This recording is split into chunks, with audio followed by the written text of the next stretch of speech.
இத்தனை பேர் ஓட்டு போட்டு ஜெயிக்க வச்சிருக்காங்க, நீங்க அப்பயும் விஜய் ஏத்துக்க நீங்க மாட்டீங்க. 2021ல ஸ்டாலினை எத்தனை பேர் ஓட்டு போட்டு ஜெயிக்க வச்சாங்கல்ல, அப்ப ஸ்டாலின் ரொம்ப சிறந்தவர், திமுக ரொம்ப சிறந்த கட்சின்னு திமுக எதிர்ப்பாளர்கள்லாம் ஒத்துக்கிட்டாங்களா? அவர் சொல்றாருல, தாமரை இல்ல தண்ணி ஒட்டாது, தமிழ்நாட்டுல பாஜக ஒட்டாதுன்றாருல, அந்த ஒட்டாதுன்னு ஏன் வந்துச்சு? அப்போ திமுகவோ அதிமுகவோ அந்த வேலையை செஞ்சிருக்காங்க. இவர் ஒட்டாம இருப்பாருன்ற பல சந்தேகம் இருக்குல்ல. இவர் தாமரை கூட போயிடுவாரோ, இல்ல பாஜகவினுடைய அழுத்தத்துக்கு ஒரு ஆட்கள் தாமரை கூட போயிடுவாரோலாம் நினைக்கல. ஆனா தாமரையோட விருப்பத்தை நிறைவேற்றிருக்காரு. அவர் மட்டும் மன்னராட்சி கூடாதுன்ற விஜய் ஒரு மன்னர் முறை நடந்துகிறாருன்றதான் விமர்சனமா இருந்துச்சு. மு.க. ஸ்டாலின் அவர்களே தோற்கடிக்கப்பட்டிருக்காரு அப்படின்றப்போ திமுக இதை எப்படி அணுக போகுது அப்படின்றது ஒரு பெரிய கேள்விதான். அதான் சொல்றேன், திமுகவுக்கு தோல்வி ஒன்றும் புதுசு இல்லை. திமுக பல தோல்விகளை சந்தித்திருக்குது. இது எனக்கு ஒரு அதிர்ச்சியா இருந்தாலும் ஒரு பேரதிர்ச்சியா இல்லை. திமுகவை தோற்கடிக்கிறது திமுக கிட்ட தான் இவங்க ஆளை எடுப்பாங்க. நீங்க ஆதவர்ஜுனா இங்கிருந்து போனவர் தான். ஆதவர்ஜுனாவை ஏன் சொல்றீங்க? எம்ஜிஆர்ல இருந்து சொல்றேன்.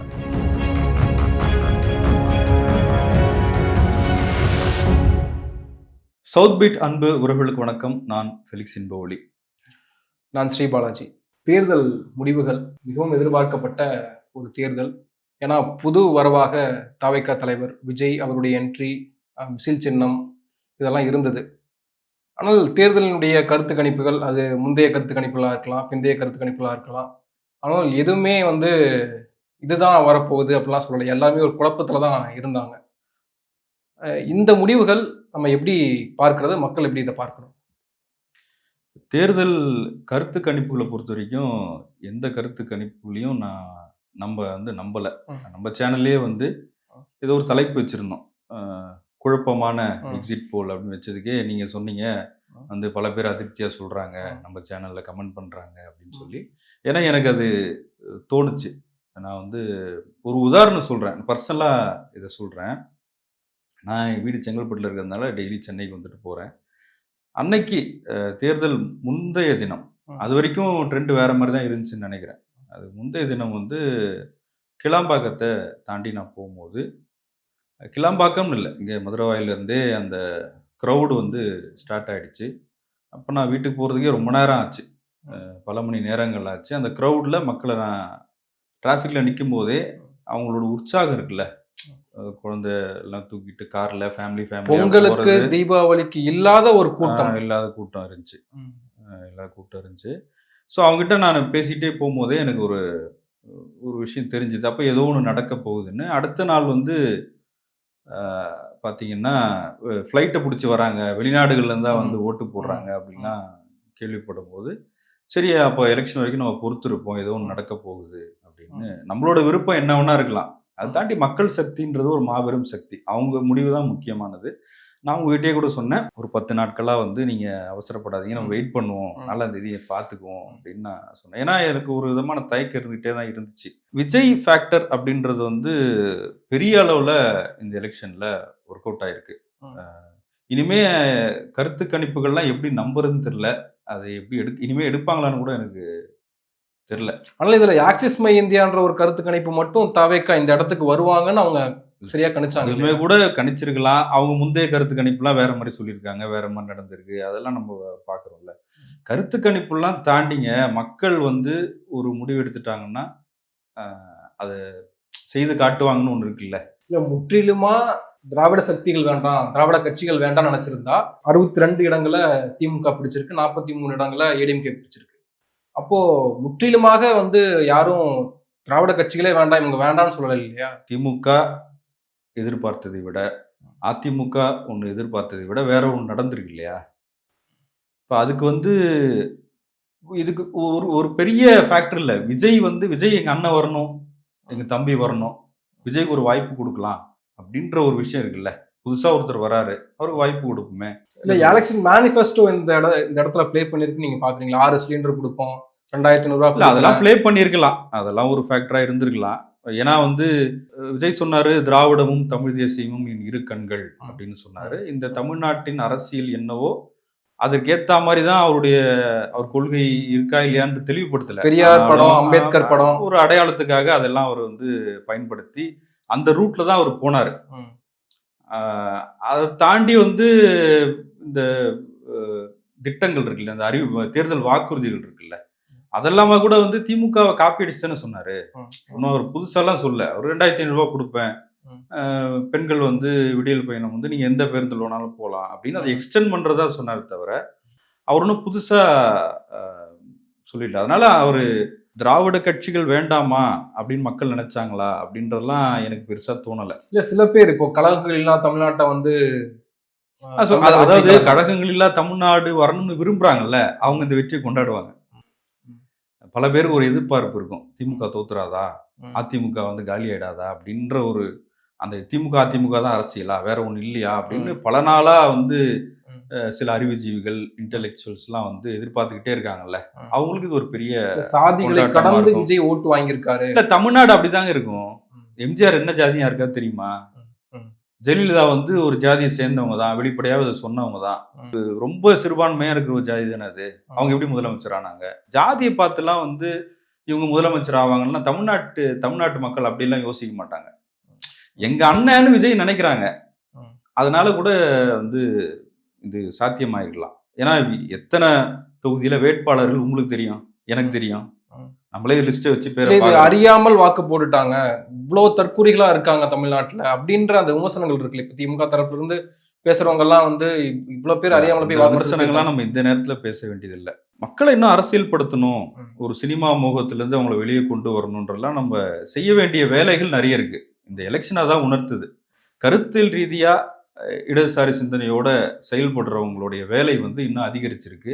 திமுகவே கூட இந்த தோல்விய வந்து ஒரு சுய பரிசோதனை செய்து, இன்னும் அதிகமாக வந்து இளைஞர்கள் மத்தியில நம்ம திராவிட இயக்கம் என்ன செய்தது? என்ன சாதித்தோம்? விஜய் எதன் மீது ஏறி நிக்கிறாரு? ம், அந்த கட்டமைப்பு உருவாக்குனது யாரு?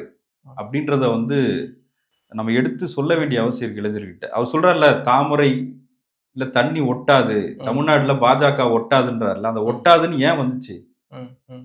அப்போ திமுகவோ, அதிமுகவோ அந்த வேலைய செஞ்சிருக்காங்க இல்லைங்க. இவர் ஒட்டாம இருப்பாரான்ற பல சந்தேகம் இருக்குல்ல. இவர் தாமரை கூட போயிருவாரோ? இல்ல பாஜகவினுடைய அழுத்தத்துக்கு இவர் ஆட்பட்டுருவாரோ? தாமரை கூட போயிடுவாரோன்லாம் நெனைக்கல. ஆனா தாமரையோட விருப்பத்த நிறைவேற்றிருக்காரு. பிஜேபி எதுக்கு ஆசைப்பட்டாங்களோ, அத வந்து விஜய் ரொம்ப ஈஸியா அவங்களுக்கு செஞ்சு குடுத்துருக்காரு. தனிப்பெரும் கட்சியா இருக்காங்க. சில கூட்டணி கட்சிகளோட அவங்க ஆட்சிக்கு வரலாம். அதனால இந்த சமயத்துல அவரு பிஜேபிக்கு போயிடுவாரோ! அப்டின்லாம் அ இப்ப பேச வேண்டாம். நம்ம ம், அவருடைய செயல்பாடுகள பார்க்குறோம். அவரோட இன்னொன்னு விஜய்க்கு ஒரு மக்கள் சக்தி இருக்கு. ம், விஜய்க்கு மக்கள் ஆதரவு இருக்கு அப்படின்றதெல்லாம் நம்ம முன்னாடியே பார்த்தது. ஆனா ம், விஜயோட செயல்பாடுகள் சரியில்ல. ம், ம், அவர் வந்து அவருடைய ரசிகர்களையோ, அவருடைய தொண்டர்களையோ அணுகும் விதமே சரியில்ல. அதுவே தவறா இருக்கு. அரசியல் நடைமுறையில வந்து அ பல விஷயங்கள அவர் தவறு பண்றாரு. இப்ப மேடையில ஒரு சேர் போட்டு கூட மத்தவங்கள உட்கார சொல்ல மாட்றார்ல. அவர் மட்டும் மன்னராட்சி கூடாதுன்ற விஜய், ஒரு மன்னர் முறை நடந்துக்கிறாருன்றது தான் நம்ம விமர்சனமா இருந்துச்சு. விஜய்க்கு செல்வாக்குன்றதெல்லாம் யாரும் மறுக்கலையே. அவருக்கு பெருவரையான மக்கள் செல்வாக்கு இருக்கு. நம்ம அதெல்லாம் மறுக்கல அப்படின்னு சொன்னீங்கல்ல. இப்போ அத பார்க்கிறப்போ, அவருக்கு செல்வாக்கு இருக்கு. அவர் சிஎம் ஆயிட்டாரு. இப்ப அவர் சொல்றதெல்லாம் கேட்கணும். அவர் சொல்றதெல்லாம், அவர் செய்யறதெல்லாம் சரிதான். இதே உனக்கு ஒத்துக்க மனசு இல்ல அப்படின்ற ஒரு கேள்வி முன்வைக்கப்படுதுல்ல. இண்டிவிஜுவல்ஸ்க்கு ஒரு ஒரு கருத்து இருக்கும். இப்ப வந்து சாமானிய மக்கள் மாதிரியே வந்து நம்மளும் பேசணும் அப்படின்ற அவசியம் இல்லல்ல. மக்கள் செல்வாக்கு இருக்கு. ம், பிரதமர் மோடிக்கு வந்து மக்கள் செல்வாக்கு இருந்து 3வது முறையாக அவரு பிரதமராகியிருக்காரு. ம், இப்ப மோடி செய்றதெல்லாம் நம்ம ஏத்துக்க முடியுமா? நீங்க ஏத்துக்கிறீங்களா? இப்ப ஜெயலலிதா காலத்துல கண்ணுக்கு எட்டிய தூரம் வரை எதிரியே இல்லன்னு சொன்னாங்க. ம். ஜெயலலிதா ரொம்ப சிறப்பா ஆட்சி செய்தாங்க அப்படின்னு ஒருத்தர் ஏத்துக்குவாரா? நம்ம ஏத்துக்க முடியுமா? மக்கள் செல்வாக்கு இருக்கலாம். அத தாண்டி அவருடைய செயல்பாடுகள் என்ன அப்படின்னு சுட்டிக்காட்ட வேண்டிய, தப்பா இருந்தா தப்பு, சரியா இருந்தா சரின்னு சொல்ல வேண்டிய இடத்துல நம்ம இருக்கிறோம்ல. ம். அதுதான் ரொம்ப முக்கியமானது. இத்தன பேர் ஓட்டு போட்டு ஜெயிக்க வச்சிருக்காங்க. நீங்க அப்பயும் விஜய் ஏத்துக்க நீங்க மாட்டீங்களா? 2021ல ஸ்டாலின எத்தன பேரு ஓட்டு போட்டு ஜெயிக்க வச்சாங்கல்ல? அப்ப ஸ்டாலின் ரொம்ப சிறந்தவர். திமுக ரொம்ப சிறந்த கட்சின்னு திமுக எதிர்ப்பாளர்லாம் ஒத்துக்கிட்டாங்களா? திமுக மக்கள் தானங்க தேர்ந்தெடுத்தாங்க ஸ்டாலின. ஸ்டாலின் சொல்றதெல்லாம் சரிதான் அப்படின்னு சொன்னாங்களா? இல்லல்ல. ம். அந்த மாரி தான். மக்கள் செல்வாக்கு இருக்கு. நீங்க வந்து ஆட்சி அமைக்கிறீங்க சரி. அதுக்காக எந்த குறையும் சொல்லாம இருக்க முடியுமா என்ன? அவருக்கு செல்வாக்கு இருக்கு. நீ எதுவும் பேசக்கூடாதுன்றது சர்வாதிகாரம். அப்படி சொல்ல முடியாதுல்ல.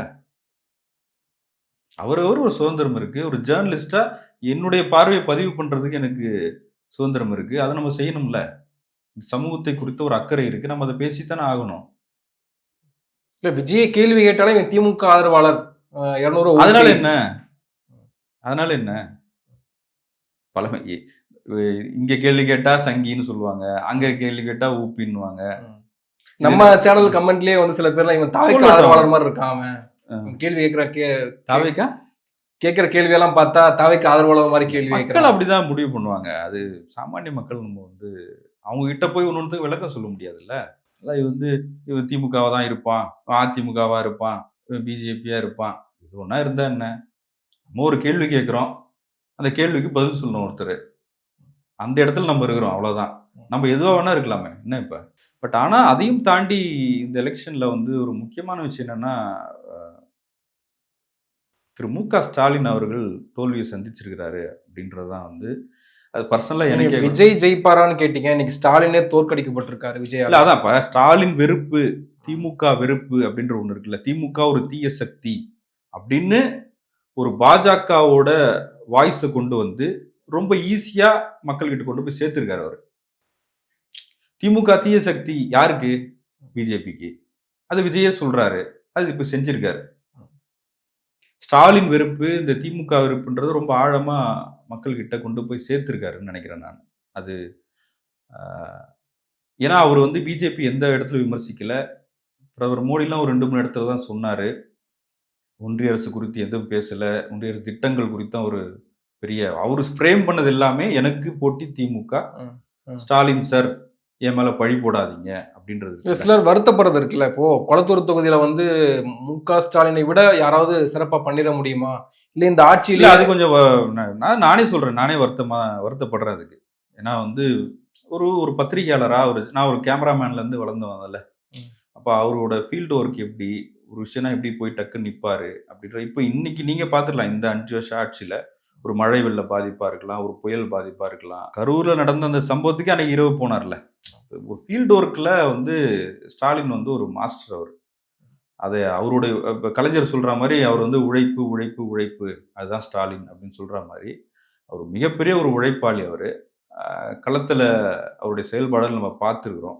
ஆனா இந்த அவருடைய தோல்வி அப்படின்றது உண்மையாவே ரொம்ப வருத்தத்துக்குரிய விஷயம். அதுக்கு காரணம் விஜய் விதைத்த வெறுப்பு தான். அதாவது ஸ்டாலின் இந்த 5 ஆண்டு காலத்துல கொண்டு வந்த திட்டங்கள் இருக்குல்ல, சமூக நல திட்டங்களா இருக்கட்டும், இல்ல மாணவர்கள் நோக்கி அவர் கொண்டு போன திட்டங்களா இருக்கட்டும், நான் முதல்வன் திட்டம், தமிழ் புதுவன் திட்டம், விடியல் பயண திட்டம், இப்படி எல்லாம் பல திட்டங்கள் கொண்டு வந்தோம். இது எல்லாம் தாண்டி விஜய் தான் இருக்கிறார் அப்படின்னா அப்ப மக்கள் எதை நினைக்கிறாங்கன்னு இருக்குல்ல. இல்ல அதான் விஜய் மேல இருக்கிற ஒரு கிரேஸுங்க, ஒரு அன்புன்னு வச்சுக்கங்களேன். ஒரு விஜய் மேல இருக்கிற ஒரு அன்பு, அவங்க நேசிக்கிற ஒரு நடிகர், அவங்க பார்த்து ரசிக்கிற ஒரு நடிகர் மேல இருக்கிற ஒரு அன்பு தான் வந்து இங்க வெளிப்பட்டிருக்கு.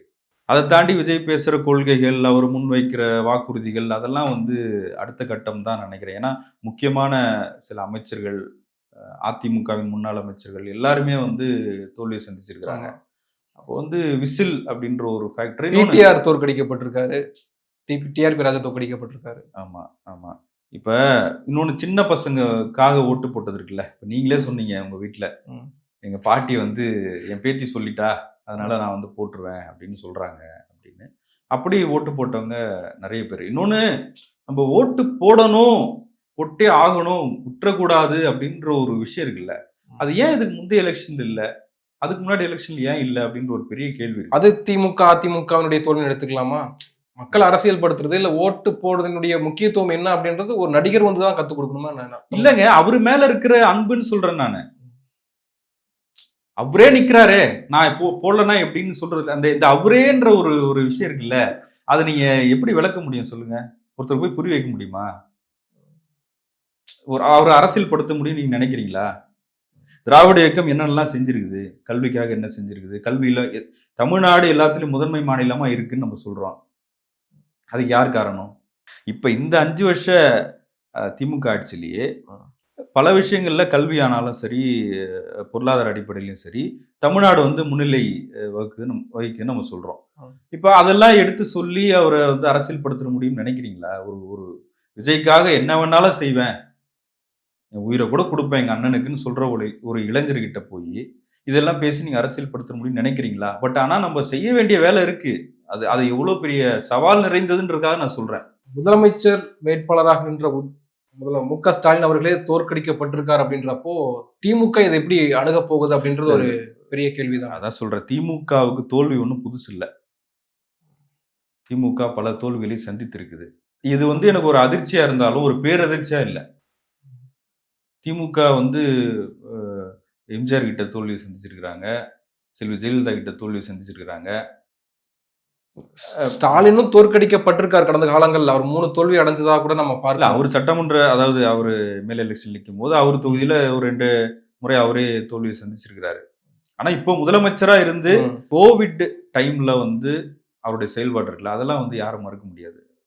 அந்த கோவிட் வார்டுக்குள்ள போனதா இருக்கட்டும், கொளத்தூர் தொகுதியிலேயே நீங்க அந்த தொகுதி மக்களை கேட்டீங்கன்னா கோவிட் டைம்ல எந்த மாதிரியான டெஸ்ட் எடுக்கிறதா இருக்கட்டும், அந்த கிட்டு கொடுக்கறது, மருந்து கொடுக்கறதுன்னு எந்த மாதிரியான விஷயங்களை செய்தாங்க அப்படின்னு நம்ம தெரிஞ்சுக்கலாம். திமுகவுக்கு இது ஒரு சோதனையான காலமா இருக்கலாம். ஆனா திரு உதயநிதி ஸ்டாலின் அவர்கள் ஒரு தலைவரா எமர்ஜ் ஆகிறதுக்கு இது ஒரு நல்ல டைம்னு நான் நினைக்கிறேன்.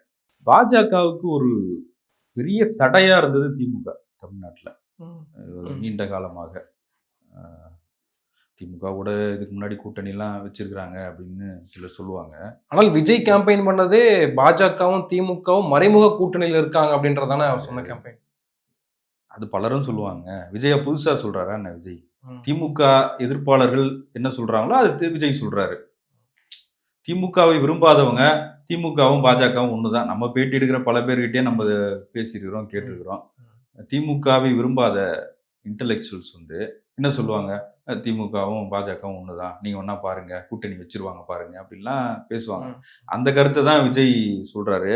திமுக சமீப காலமாக பாஜக மோடி ஆட்சி அமைச்சிலிருந்து மிகப்பெரிய தடையா இருந்தது திமுக தான். பொதுவாகவே வந்து இன்னொரு விஷயம் என்னன்னா, திமுகவை தோற்கடிக்கிறதுக்கு திமுக கிட்ட தான் இவங்க ஆளே எடுப்பாங்க. நீங்க வந்து ஆதவர்ஜுனா இங்கிருந்து போனவர் தான். இல்ல ஆதவர்ஜுனாவை ஏன் சொல்றீங்க? எம்ஜிஆர்ல இருந்து சொல்றேன். எம்ஜிஆரா இருக்கலாம், வைகோவா இருக்கலாம். விஜயகாந்த் வந்து திமுக ஓட நெருக்கமா இருந்தாரு, கலைஞரோட நெருக்கமா இருந்தாரு. அவர் கதைவசல் நடிச்சிருக்கிறாரு. அவர் திருமணமே கலைஞர் தலைமையில் தான் நடந்திருக்கு. ஆனா அவர் வந்து திமுக எதிராக பாலிடிக்ஸை பண்ணாரு. அப்படி பார்த்தா விஜயும் கடந்த காலங்களில் திமுக தான் சொல்றேன். கமலஹாசனும் வந்து கலைஞரோட நெருக்கமா இருந்தாரு. இன்னைக்கு கலைஞரை பத்தி ரொம்ப புகழ்ந்து பேசுறாரு இல்லையா கமலஹாசன். கடந்த கால விஷயங்களை பத்தி பேசுறாரு. அப்படி நெருக்கமா இருக்கிற கூட்டு வந்து தான் அவர் பெரியாரிஸ்ட்னு சொல்லிட்டாரு கமல். அவரை கூட்டு வந்து தான் இவங்க வந்து திமுக எதிர்ப்பு பேசினாங்க. இப்ப அதெல்லாம் எடுபடல. விஜயகாந்த் ஓரளவுக்கு அதை கொண்டு வந்தாரு. கமலஹாசனால அதை செய்ய முடியல. அடுத்து ரெட் ஜெயிண்ட்ல படம் எடுக்கிறாங்க. அதுல குருவி வந்து விஜய் வச்சு தான் எடுக்கிறாங்க. அப்ப ஜோசப் விஜய்னு சொல்லும் போது ஒட்டுமொத்த இடதுசாரி சிந்தனையில் இருக்கிறவங்க திமுக ஆதரவாளர்கள், நேரடி திமுக காரங்க தான் போய் அதுக்கு வந்து பிஜேபி கூட சண்டை போட்டது நமக்கு தெரியும். அவர் வந்து கருப்பு சைக்கிள்ல போனாரு அப்படின்னு சொல்லி கொண்டாடுறது யாரு? அப்ப அங்கிருந்தே ஒருத்தர் எடுப்பாங்க, அவரே தீய சக்தின்னு சொல்ல வைப்பாங்க. நான் இந்த நேரத்துல கூட வந்து சொல்ல வைப்பாங்க, எடுப்பாங்க அப்படின்றதெல்லாம் வந்து சொல்ல விரும்பல. இருந்தாலும் அப்படி ஒரு பார்வை இருக்குன்றதுக்காக சொல்றேன். ஆனால் அவங்களுடைய வேலைப்பாடு நீங்க சக்சஸ் ஆயிருக்குல்ல, விஜயை வச்சு நீங்க திமுகவை வந்து ஓரங்கட்ட அது நடந்திருக்கு. அதை நம்ம இந்த சமயத்துல சொல்ல முடியாது. செயல்பாடுகள் தான் மக்கள் ஜெயிச்சிருக்கிறாங்க அப்படின்னு நம்ம சொல்றோமே தவிர, இந்த நேரத்துல அவரு பாஜகவா இருப்பாரு, அவர் இதுவா இருப்பாருன்னு சொல்றது சரியா இருக்குமான்னு தெரியல. அவருடைய ஆட்சியில அவர் செய்யற செயல்பாடுகளை குறித்து தான் நம்மளுடைய விமர்சனம் இருக்குன்னு நான் நினைக்கிறேன்.